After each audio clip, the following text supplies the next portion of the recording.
የሴት ልጅ ዕጣ ፈንታ በአንድ ቀን ወለምታ በወንድ ልጅ ረጃጅም ምላሶች በማሞገስ ተጠንስሶ ሴቷም ቢሆን በደካማ ሔዋናዊ ጠባዩዋ በሙገሳ ልቧ ቀልጦ ተሸውዳ የጨዋታው ሀሁ ይጀመርና ልሙትልህ በቃላት ዶፍ በፈረጠመው የወንድ ልጅ እጅ ጭብጥ ውስጥ ትገባለች። ከዚህ ላይ ይጀምራል እንዳትክደኝ እንዳትተወኝ የሚል የሴት የፍራት ተማጽኖ።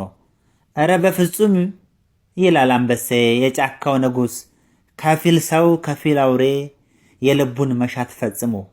የማይሆን የማይመስል የቃላት ሽንገላ።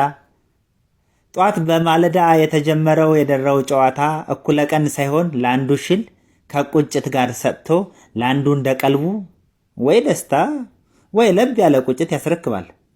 ዋ ያኔ ሰማሽኝ ታናሿ ታላቋ እህቴ።